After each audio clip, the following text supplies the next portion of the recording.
இந்தியாவின் தெலுங்கானா மாநிலம் பஷல்மைராம் பகுதியில் உள்ள சிஹாச்சி ரசாயன தொழிற்சாலையில் நேற்று முன்தினம் இடம்பெற்ற வெடிச்சம்பவத்தில் உயிரிழந்தவர்களின் எண்ணிக்கை 44ஆக அதிகரித்துள்ளது.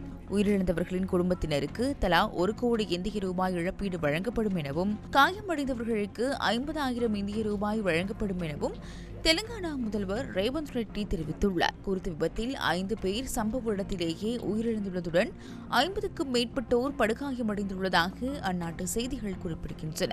மேலும் வைத்தியசாலையில் சிகிச்சை பெற்று வரும் தொழிலாளர்களை சந்தித்த தெலுங்கானா முதல்வர் அவர்களின் உடல்நிலை தொடர்பிலும் கேட்டறிந்து கொண்டார்.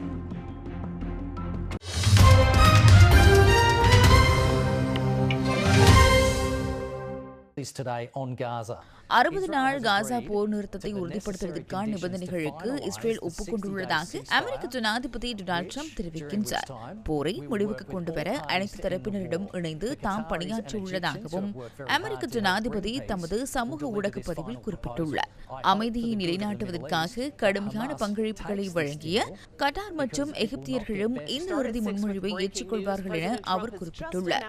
மேலும் மத்திய கிழக்கின் நன்மைக்காக ஹமாஸ் இந்த ஒப்பந்தத்தை ஏற்றுக்கொள்வார்கள் என தான் நம்புவதாகவும், இல்லையெனில் இது மிகவும் மோசமான விளைவுகளை ஏற்படுத்தும் எனவும் அவர் குறிப்பிட்டுள்ளார்.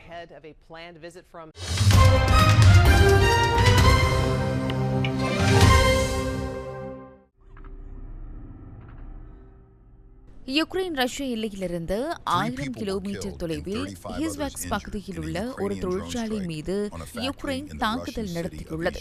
குறித்த தாக்குதலில் 3 கொல்லப்பட்டுள்ளதுடன் 45 பேர் காயமடைந்துள்ளதாக ரஷ்ய அதிகாரிகள் தெரிவித்துள்ளனர். காயமடைந்தவர்களில் 6 பேர் அவசர சிகிச்சை பிரிவில் அனுமதிக்கப்பட்டுள்ளதாக அம்மாநில ஆளுநர் குறிப்பிட்டுள்ளார்.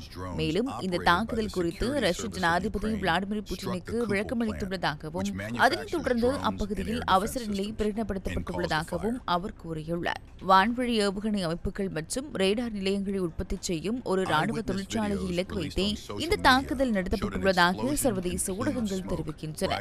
இதனிடையே குறித்த தொழிற்சாலை வான் பாதுகாப்பு அமைப்புகளை தயாரிப்பதில் நிபுணத்துவம் பெற்ற ஒன்றெனவும் பல ட்ரோன்களை உருவாக்கியுள்ளதாகவும் யுக்ரைனிய ஊடகங்கள் தெரிவிக்கின்றன.